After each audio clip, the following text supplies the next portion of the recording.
Hello students, आज हम लोग पढ़ेंगे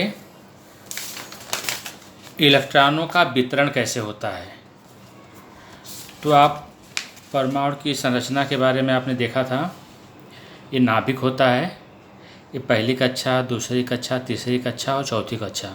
पहली कक्षा को हम के कवच भी बोलते हैं, दूसरी कक्षा को एल कवच, तीसरी को एम कवच और चौथी को एन कवच। ठीक है। तो हम यहाँ देखेंगे कि कौन सी कक्षा में कितने इलेक्ट्रॉन होते हैं। तो के एल एम एन एक कक्षा संख्या 1 2 3 4 है।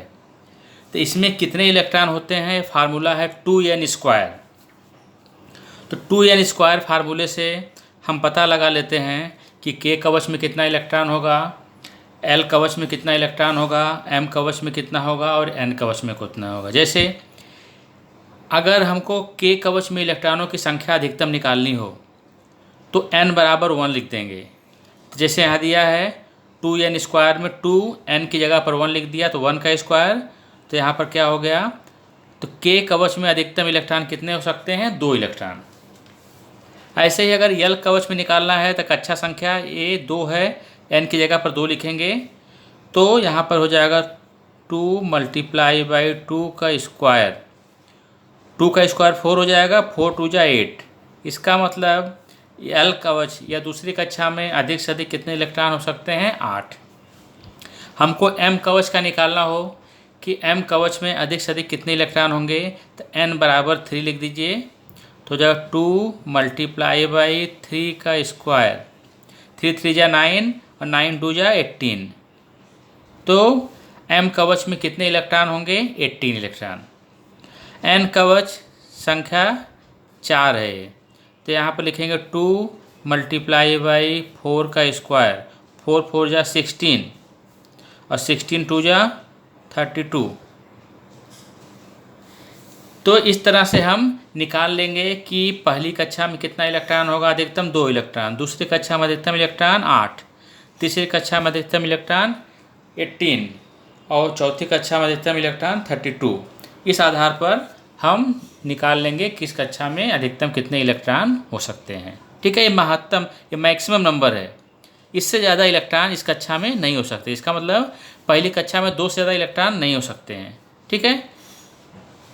अब यहाँ पर हम देखेंगे कि कवच के में इलेक्ट्रॉनों की ऊर्जा सबसे कम होती है। चूँकि पहली कक्षा है वो, तो पहली कक्षा में सबसे कम एनर्जी होती है, ऊर्जा होती है, दूसरी में उससे ज़्यादा होती है, तीसरी में उससे ज़्यादा, चौथी में सबसे ज़्यादा। इसका मतलब चौथी कक्षा या एन कक्षा जो है इसमें सबसे ज़्यादा ऊर्जा होती है और पहली कक्षा मतलब के कक्षा में सबसे कम ऊर्जा होती है। ठीक है। अब यहाँ पर हम देखेंगे हाइड्रोजन दिया है, संकेत उसका H, परमाणु में इलेक्ट्रॉनों की संख्या 1 है तो पहला इलेक्ट्रॉन यहाँ चला जाएगा। ऐसे हीलियम का दिया है 2 इलेक्ट्रॉन है, लिथियम का 3 इलेक्ट्रॉन है, ऐसा डिस्ट्रीब्यूट। अब यहाँ कार्बन का दिया है 6 परमाणु इलेक्ट्रॉन है इसके पास। ठीक है। तो 6 इलेक्ट्रॉन है तो पहली कक्षा में अधिक से अधिक कितने इलेक्ट्रॉन होते हैं। अभी हमने 2n² से निकाला कि पहली कक्षा में 2 से ज़्यादा इलेक्ट्रॉन नहीं हो सकते, तो पहली में 2 हो जाएगा और जो 4 बचेगा वो कहाँ जाएगा, दूसरी कक्षा में चला जाएगा। तो इसका इलेक्ट्रॉनिक स्वरूप क्या हो जाएगा, 2 4। नाइट्रोजन है, नाइट्रोजन में इलेक्ट्रॉनों की संख्या 7 है तो पहली कक्षा में अधिक से अधिक इलेक्ट्रॉन 2 होते हैं और दूसरे में अधिक से अधिक 8 होते हैं, लेकिन यहाँ हमारे पास 5 और बच रहा है तो यहाँ पर हो गया 5। तो इलेक्ट्रॉनिक स्वरूप क्या हो जाएगा, 2 और 5। ऑक्सीजन का, इसमें इलेक्ट्रॉनों की संख्या 8 है तो पहली कक्षा में 2 इलेक्ट्रॉन और जो 6 बच रहे हैं वो कहाँ चले जाएंगे, दूसरी कक्षा में। तो इनका इलेक्ट्रॉनिक स्वरूप क्या हो जाएगा, 2 और 6। ऐसे ही फ्लोरीन, इसमें इलेक्ट्रॉनों की संख्या 9 है, पहली कक्षा में कितना इलेक्ट्रॉन आएंगे, 2, कितना बचा अभी, 7, तो 7 कहाँ चले जाएंगे, दूसरी कक्षा में। तो इसका इलेक्ट्रॉनिक स्वरूप हो जाएगा 2 और 7। ऐसे ही नियान है, पहली कक्षा में 2 इलेक्ट्रॉन और जो 8 बच रहे हैं वो कहाँ चले जाएंगे, दूसरी कक्षा में। तो इनका इलेक्ट्रॉनिक स्वरूप क्या हो जाएगा, 2 और 8। सोडियम है, पहली कक्षा में 2 इलेक्ट्रॉन और दूसरी कक्षा में अधिक से अधिक कितना इलेक्ट्रॉन हो सकते हैं, 8। तो 8 2 10 बचा हुआ, अभी 1 बच गया, वो कहाँ चला जाएगा, तीसरी कक्षा में।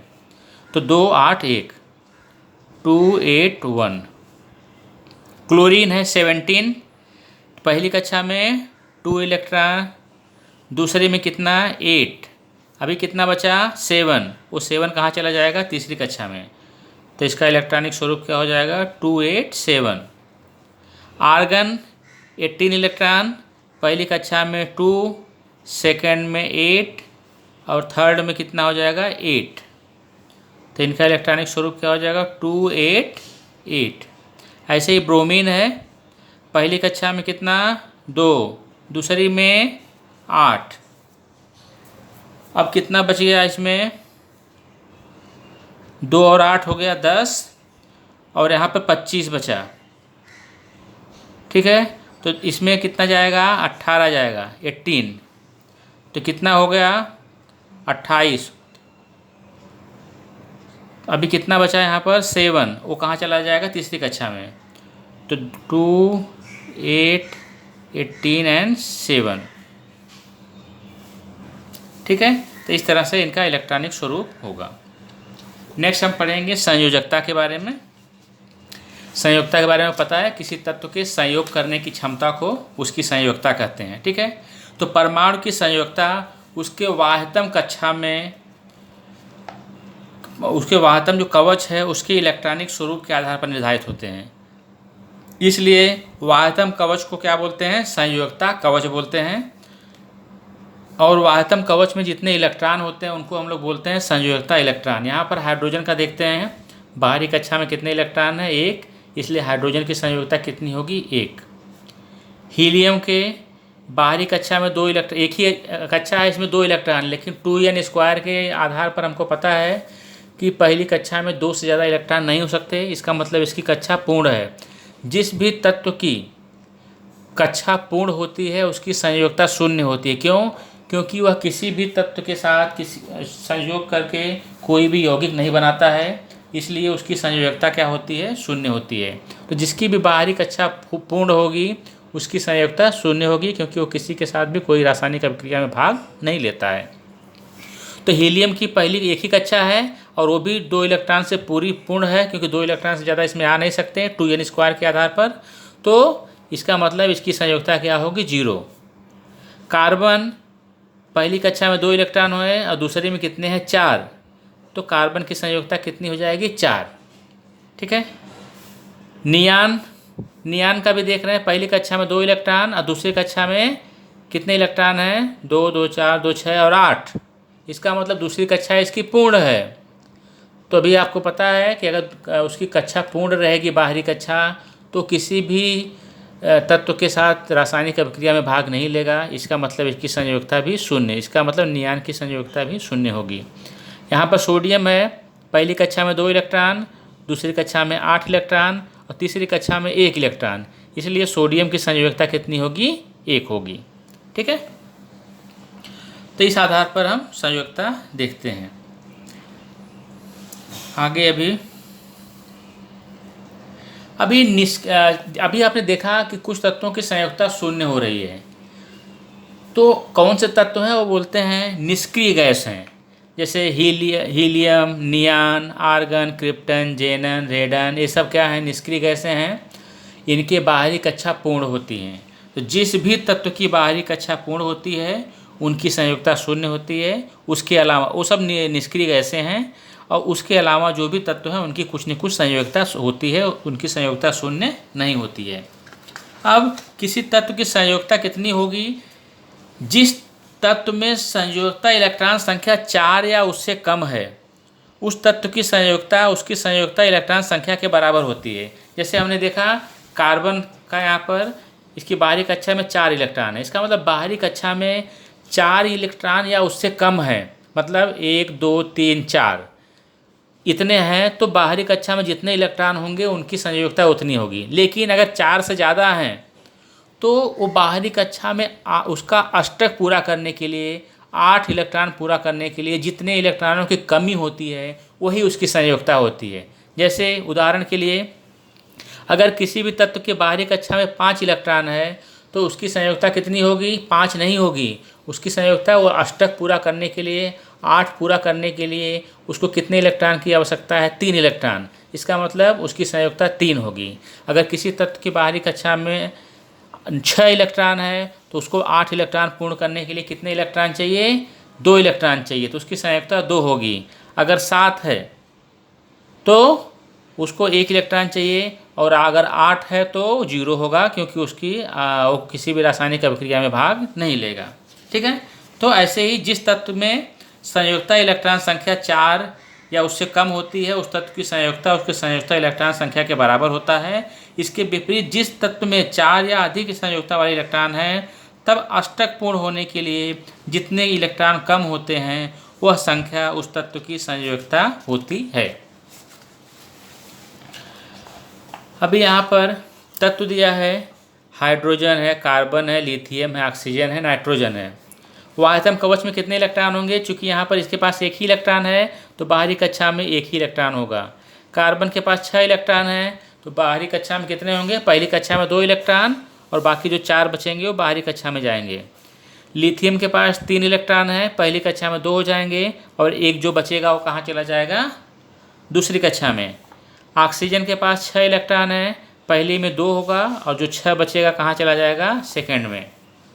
ऐसे ही नाइट्रोजन के पास 7 इलेक्ट्रॉन है, और इसका जो 2 पहली कक्षा में और जो 5 बचेगा कहाँ चला जाएगा? बाहरी कक्षा में। तो जितना किसी भी तत्व में इलेक्ट्रॉन की संख्या जितनी होती है या प्रोटॉन की संख्या जितनी होती है, उसको क्या बोलते हैं? उस तत्व का परमाणु क्रमांक बोलते हैं। आपने पढ़ा है, ठीक है। और परमाणु द्रव्यमान किसको बोलते हैं? प्रोटॉन की संख्या और न्यूट्रॉन की संख्या के योगफल को परमाणु द्रव्यमान बोलते हैं, ठीक है। यहाँ पर इलेक्ट्रॉन की संख्या दिया है, सोडियम में 11, कार्बन में 6, मैग्नीशियम में 12 और क्लोरीन में 17। इनका इलेक्ट्रॉनिक स्वरूप पूछ रहा है। तो अभी आपने सोडियम का पीछे देखा था, क्या होता था? 2, 8, 1। पहली कक्षा में 2 इलेक्ट्रॉन, दूसरे में 8, तीसरे में 1। कार्बन का क्या होगा? 2 और 4, पहली में 2 इलेक्ट्रॉन, दूसरे में 4 इलेक्ट्रॉन। मैग्नीशियम में क्या होगा? 2, 8, 10 हो गया, और जो 2 बचेगा कहाँ जाएगा? तीसरी कक्षा में। ऐसे क्लोरीन का पहली कक्षा में 2, दूसरे में 8, और जो 7 बचेगा कहाँ चला जाएगा? वो तीसरी कक्षा में चला जाएगा, ठीक है। अब संयोजकता इलेक्ट्रॉन कितना है? संयोजकता इलेक्ट्रॉन की आपने परिभाषा पढ़ा था पीछे, कि बाहरी कक्षा में जो बाहरी कवच में जितने इलेक्ट्रॉन होते हैं उनकी संयोजकता इलेक्ट्रॉन होती है। तो बाहरी कक्षा में कितने इलेक्ट्रॉन है? 1, तो संयोजकता इलेक्ट्रॉन 1। यहाँ पर संयोजकता इलेक्ट्रॉन कितना है? 4। यहाँ पर संयोजकता इलेक्ट्रॉन 2, और यहाँ पर संयोजकता इलेक्ट्रॉन 7। अब संयोजकता कितनी होगी? इसके पास 1 इलेक्ट्रॉन है बाहरी कक्षा में, और बाहरी कक्षा में अधिक से अधिक कितने इलेक्ट्रॉन होते हैं? 2। तो 2 पूरा करने के लिए कितनी कमी है? 1 की। यहाँ पर देखिए इसका संयोजकता, चूँकि यहाँ देखिए 1 इलेक्ट्रॉन क्या करता है? सोडियम 1 इलेक्ट्रॉन किसी के साथ रासायनिक अभिक्रिया में भाग लेता है, उसको दे देता है, तो इसकी संयोजकता कितनी हो जाएगी? 1। ऐसे ही कार्बन है, 4 इलेक्ट्रॉन है, अभी आपने पढ़ा था 4 इलेक्ट्रॉन बाहरी कक्षा में रहेंगे तो उसकी संयोजकता उतनी ही होगी, 4। यहाँ पर मैग्नीशियम है, बाहरी कक्षा में 2 इलेक्ट्रॉन है तो इसकी संयोजकता 2 होगी। लेकिन यहाँ क्लोरीन देखिए बाहरी कक्षा में 7 इलेक्ट्रॉन है तो इसकी संयोजकता 7 नहीं होगी। क्यों? क्योंकि अष्टक पूरा करने के लिए इसको कितना इलेक्ट्रॉन चाहिए? 1 इलेक्ट्रॉन। तो अष्टक पूरा करने के लिए जितने इलेक्ट्रॉन चाहिए उसकी संयोजकता 1 हो गई। इस आधार पर हम संयोजकता निकालते हैं। आगे है समस्थानिक के बारे में। प्रकृति में कुछ ऐसे तत्व पाए जाते हैं जिनका परमाणु क्रमांक तो समान होता है लेकिन परमाणु द्रव्यमान भिन्न होते हैं, इनको हम समस्थानिक बोलते हैं। जैसे कार्बन के 3 समस्थानिक हैं, कार्बन 12, कार्बन 13, कार्बन 14, ठीक है। ऐसे इसको कैसे लिखते हैं समस्थानिक को? ऐसे कार्बन 12 ऊपर लिख दिया, कार्बन 13 और कार्बन 14, ठीक है। हाइड्रोजन के भी 3 समस्थानिक है, उसको बोलते हैं पहले को हाइड्रोजन, दूसरे को ड्यूटेरियम और तीसरे को ट्रीटियम। तो ये समस्थानिक हैं। यहाँ पर देखिए कार्बन के 3 समस्थानिक दिए गए हैं, कार्बन 12, कार्बन 13, कार्बन 14। अब यहाँ पर परमाणु द्रव्यमान इनके अलग अलग हैं, 12 है, इसका 13 है, इसका 14 है। और प्रोटॉन्स की संख्या या परमाणु क्रमांक आपने देखा समस्थानिक में परमाणु क्रमांक क्या होता है? समान होता है। और परमाणु क्रमांक क्या होता है? प्रोटॉनों की संख्या होती है। तो इनकी परमाणु क्रमांक तीनों का क्या है? कार्बन का 6। अब हमको निकालना है कि परमाणु क्रमांक तो हो गया 6, परमाणु द्रव्यमान दे दिया 12, 13, 14। अब न्यूट्रॉन की संख्या कैसे निकालेंगे? न्यूट्रॉन संख्या निकालने के लिए हम परमाणु द्रव्यमान में से परमाणु क्रमांक को माइनस कर देते हैं तो न्यूट्रॉन की संख्या आ जाती है। तो परमाणु द्रव्यमान 12 है, इसमें से परमाणु क्रमांक 6 माइनस करेंगे तो न्यूट्रॉन की संख्या 6 हो गई। परमाणु द्रव्यमान 13 है, इसमें से परमाणु क्रमांक माइनस करेंगे तो न्यूट्रॉन की संख्या 7 हो गई। यहाँ परमाणु द्रव्यमान 14 है, इसमें से हम परमाणु क्रमांक माइनस करेंगे या प्रोटॉन की संख्या माइनस करेंगे तो न्यूट्रॉन की संख्या कितनी हो जाएगी? 8 हो जाएगी। ठीक है, तो ये समस्थानिक थे। समस्थानिकों का हम डेली लाइफ में यूज होता है, हमारे कहाँ कहाँ यूज होता है, किस किस समस्थानिक का यूज होता है यहाँ पर दिया है। यूरेनियम का समस्थानिक है 235। इस यूरेनियम 235 जो समस्थानिक है इसका उपयोग नाभिकीय विखंडन और ऊर्जा निर्माण में किया जाता है। ठीक है, दूसरा है कोबाल्ट का समस्थानिक होता है कोबाल्ट 60। इसका उपयोग कैंसर रोग के उपचार के लिए किया जाता है कोबाल्ट 60 का। फिर एक है आयोडीन 131 समस्थानिक आयोडीन का है, इसका उपयोग हम लोग कहाँ करते हैं? थायराइड जो बीमारी है उसके उपचार के लिए किया जाता है। सोडियम 24 का उपयोग रेडियोधर्मी तत्वों के समस्थानिक का उपयोग क्या करते हैं? जमीन के नीचे से जाने वाली नलिकाओं में दरार खोजने के लिए। ज़मीन के नीचे जो नली वगैरह रहती हैं उसमें कहीं क्रैक नहीं है, दरार नहीं है, उस खोज करने के लिए हम सोडियम 24 का समस्थानिक जो सोडियम का है इसका उपयोग हम करते हैं। अन्य पदार्थों का सूक्ष्म जीवाणुओं से परिरक्षण करने के लिए भी रेडियोधर्मी तत्वों का उपयोग किया जाता है। और एक कार्बन 14 समस्थानिक जो है इसका उपयोग हम जो पुरातन की वस्तुएं, पुराने ज़माने की वस्तुएं हैं वो कितनी पुरानी है उनका एज जानने के लिए, उनकी आयु जानने के लिए हम कार्बन 14 का उपयोग करते हैं। तो ये सब समस्थानिकों के उपयोग थे, कहाँ कहाँ पर हम समस्थानिकों के उपयोग करते हैं। नेक्स्ट है न्यूक्लियर रिएक्टर या परमाणु भट्ठी। परमाणु ऊर्जा के उपयोग से बड़े पैमाने पर विद्युत निर्मित करने वाले यंत्र को परमाणु भट्ठी कहते हैं। तो परमाणु भट्ठी क्या होती है? परमाणु ऊर्जा का उपयोग करते हैं, वहाँ पर परमाणु ऊर्जा का उपयोग करके बहुत ज़्यादा क्या करते हैं? बिजली का उत्पादन करते हैं इस यंत्र में। इस यंत्र को क्या बोलते हैं? परमाणु भट्ठी बोलते हैं। परमाणु भट्ठी में परमाणु ईंधन पर नाभिकीय अभिक्रिया करके परमाणु की नाभिकीय ऊर्जा मुक्त होती है। यहाँ पर हम यूरेनियम 235 का उपयोग करते हैं। यूरेनियम 235 का उपयोग करके उस पर नाइट्रोजन की बमबारी करते हैं और उससे क्या होता है? इसके नाभिक का विखंडन होता है और भारी पैमाने पर ऊर्जा की निर्मित होती है। लेकिन परमाणु ऊर्जा में श्रृंखला अभिक्रिया, चेन रिएक्शन होता है। यहाँ पर 1 से 2 विखंडित होगा, 2 से 4, इस तरह से बहुत भारी मात्रा में ऊर्जा बनेगा। तो परमाणु भट्ठी में श्रृंखला अभिक्रिया नियंत्रित करने के लिए, जो इसका चेन रिएक्शन है, इसको कंट्रोल करने के लिए न्यूट्रॉनों के वेग और उनकी संख्या कम करने की ज़रूरत पड़ती है, इनको कंट्रोल करने के लिए। और इसके लिए हम लोग किसका उपयोग करते हैं? मंदक का। ठीक है, तो मंदक क्या है? न्यूट्रॉनों की गति को कम करने के लिए ग्रेफाइट या भारी जल का संचलक या मंदक के रूप में इसका उपयोग करते हैं। तो हम लोग यहाँ की मंदक के लिए किसका उपयोग करते हैं? ग्रेफाइट का या हैवी वाटर जो है भारी जल, इसका उपयोग हम लोग मंदक के लिए करते हैं, उसकी गति को कंट्रोल करने के लिए करते हैं।